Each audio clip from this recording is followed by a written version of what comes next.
Salut les mecs, j'espère que vous allez bien. Moi perso ça va nickel. Petit dimanche, on va se faire la vidéo dehors. Trop de bruit à l'intérieur. C'est dimanche, donc voilà, c'est ménage, etc. On va aller s'installer à l'extérieur tranquillement. Histoire de... Et au soleil, parce qu'en Gironde, il y a du soleil. Alors on va pas trop se le prendre dans la gueule. On va se mettre là, tranquillement. Voilà, comme ça, de côté. Et on va discuter football. Alors les mecs, j'ai sélectionné 3 matchs pour aujourd'hui. On va partir sur le Milan AC les gars. Tranquillement, on va revenir d'abord d'hier. Ce qui s'est passé, on va bien régler ça comme ça. Tac. Ce qui s'est passé hier, du coup, l'OM qui a fait le taf. Milik qui n'a pas claqué, malheureusement. Mais un l'OM qui a eu du mal avec Lorient, forcément. Lorient, attention, belle équipe qui a posé problème à l'OM. Et du coup, notre pronostic ne passe pas. Milik a été timide, n'a pas claqué son but. Qu'est-ce qu'on avait dit aussi? On avait regardé ici, tac. Newcastle Fulham. Newcastle ou nul, on avait dit. Donc, nickel. Parfaitement parfait, avec un petit carton du côté de West Ham, et on a bien vu que sans Antonio Banderas l'équipe était chaotique, donc du coup on a pris une cote à 1,70, on a mis 2% notre BK et ça c'est plutôt pas mal. Crotone Udinese, c'est passé plutôt crème, hein, j'ai envie de te dire. On a bien vu que c'était deux équipes qui scoraient pas mal. Donc ça a été validé. Si tu n'es pas encore abonné à cette chaîne, je te laisse t'abonner juste là. Et en tout cas, rejoins-nous sur Telegram. Hier, dans le club privé, on fait un perfect avec une cote à 2,99. Plutôt pas mal. Et un score exact, 1-0 sur le match de Wolverhampton, qui était plutôt pas mal. Assez timide, bien entendu. Mais on a bien visu le match. Et franchement, c'était ouf de trouver un score exact. Mais j'aime pas trop. Et je l'ai juste dit comme ça. Et c'est passé. Donc Milan AC aujourd'hui les frérots, il y a beaucoup à dire sur Milan AC, hein. Zlatan a été suspendu le dernier match, Calabria défenseur qui n'est pas là, Romagnini, le petit jeune attaquant prodige Maldini qui est absent. Donc attention, on a un Milan AC qui part quand même amoindri à domicile, même si à domicile les perfs sont pas ouf, c'est que 3 victoires, 3 nuls et 4 défaites. Côté Genoa, Pellegrini est pas là, Strootman fait son retour de suspension, donc voilà. Mais le Genoa c'est vraiment dégueulasse, c'est 3 victoires, 2 nuls pour 5 défaites, 9 buts marqués en 10 matchs et 13 encaissés. C'est pas une équipe de folie, mais attention, elle arrive quand même à marquer son petit but. Je l'ai souligné déjà ici en rouge, donc attention, les points à retenir du Milan à sa domicile, c'est que c'est pas forcément ouf. Donc je vois bien les deux équipes marquées, une cote à 1,72 qui est plutôt prenable, 2% de la BK, ça sera notre pronostic sur le Milan AC les frérots, bien entendu. Dijon-Nice, petit récap les gars, attention, je mets les matchs les plus tôt au plus tard, comme ça vous avez le temps de faire une petite martingale au cas où ça ne passe pas.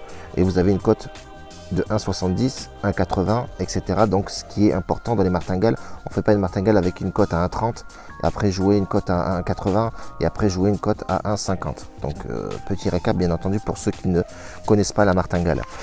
Dijon-Nice, les frérots, c'est le bordel. C'est le bordel parce que voilà, côté niçois, le milieu, Ngonda est pas là, Chouard est pas là, Ngong est Covid. Donc déjà c'est le bordel côté Dijon. Et à l'attaquant star Baldé qui n'a pas planté un seul but depuis le mois de janvier. Donc déjà Dijon part vraiment affaibli de ouf. Les 10 derniers matchs, c'est 0 victoire à domicile, 3 nuls pour 7 défaites. Donc on a un Dijon qui est dégueulasse à domicile. Côté niçois, c'est pas forcément ouf, hein. Le dernier match ils ont perdu Goury face à Reims. Donc déjà Goury c'était l'un des meilleurs joueurs de Nice. Dante et Renan Delaïd, c'est deux absents de longue durée. Tu as Thuram qui s'est ficelé à ça, qui a pris un coup du match contre Reims, donc attention. Mais il récupère quand même Attal et Boudaoui. Mais il y aura quand même, je pense, Dolberg, Lopez et Maolida collés à l'avant, l'attaque. Donc pour moi, Nice a une belle attaque quand même. Et à domicile, à l'extérieur, pardon, ça se déplace plutôt bien. De nul pour 4 victoires et 4 défaites. Mais Dijon est vraiment dégueulasse à domicile. Et bon dernier, donc je pense pas qu'ils ont un coup à faire Dijon, franchement c'est vraiment chaotique.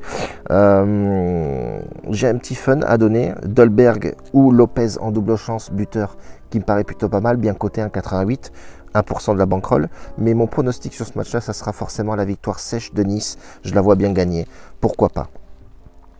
Troisième et dernier match les frérots, on va partir sur l'Atlético Madrid, pareil contre Eibar, l'Atlético Madrid qui a pour absent Dembélé, hein, Dembélé à peine transféré, qui ne joue aucun match le pauvre, Suarez et Joao Félix la pépite qui se sont blessés bien entendu. De retour dans le groupe tu auras Kondogbia qui sera de retour et Correa qui l'un des meilleurs aussi scoreurs de cette équipe là avec 10 buts quand même, c'est pas mal. Bon retour pour eux parce que quand tu as Suarez et Joao Félix, en plus ils jouent bien ensemble, qui sont absents, ça risque de peser dans l'attaque de, de Madrid. Pardon. Côté Eibar, c'est l'hécatombe. Voilà, c'est énormément de blessés. Tu as Rocchio, Robert Correa, l'attaquant Mito qui n'est pas là, Muto, le milieu Exposito. Le défenseur cadre Bigas aussi qui est pas là. Franchement honnêtement c'est vraiment le bordel. Et tu as aussi la petite pépite Brian Bigas, sélectionné en plus en Espagne récemment, cette petite pépite qui ne sera pas là aussi. Donc voilà, tu as vraiment un Eibar affaibli. C'est 6 nuls, 6 défaites pour 4 matchs nuls à l'extérieur. Donc comment te dire que c'est la pire attaque de la Liga. Sur les 10 derniers matchs, c'est 7 buts marqués uniquement avec 14 buts encaissés. C'est vraiment le bordel. Et petit récap aussi sur l'Atlético Madrid, c'est qu'ils se battent pour garder leur première place, mais ils sont à 1 point. Et tu as le Real Madrid derrière qui pousse au taquet. Donc franchement, honnêtement, l'Atlético Madrid a plutôt intérêt à gagner ce match-là. Et d'ailleurs, je l'ai mis en victoire sèche. J'ai pas vu de pronostic adéquat pour ce match-là. Même si la cote elle est un peu faible à 1,47, je trouve que quand même c'est assez bien coté pour une victoire sèche à domicile. Logiquement, elle devrait être à 1,20, 1,25, 1,30. Si il y aurait eu, bien entendu, Suarez et Joao, la cote aurait été bien petite. Donc on part sur ça pour aujourd'hui les frérots. Je pense, voilà, il y a beaucoup de matchs, mais je pense que ces matchs-là sont plutôt pas mal. On aurait pu faire le perfect hier. Dommage que Milik claque pas son but. J'étais devant le match. Franchement, honnêtement, c'était assez serré hein, quand il y a Lorient qui est bon comme ça. Mais bon, c'est les aléas. On aurait pu faire un perfect. Dommage. Bon les gars, on se rejoint pour demain. On va voir ce qui se passe demain. Et si demain il n'y a pas de vidéo, on remettra à jour notre bet analytics dans le lien de la description. Et je t'invite fortement à venir sur Unibet ou PokerStar ou BetWinner si tu veux un lien et profiter du bonus et balancer un une grosse mise. Ben, utilise les liens. C'est là pour ça. C'est remboursé. Et puis voilà quoi papa. Allez, on se retrouve demain les frérots. Grosse bise à tous. Ciao la bise.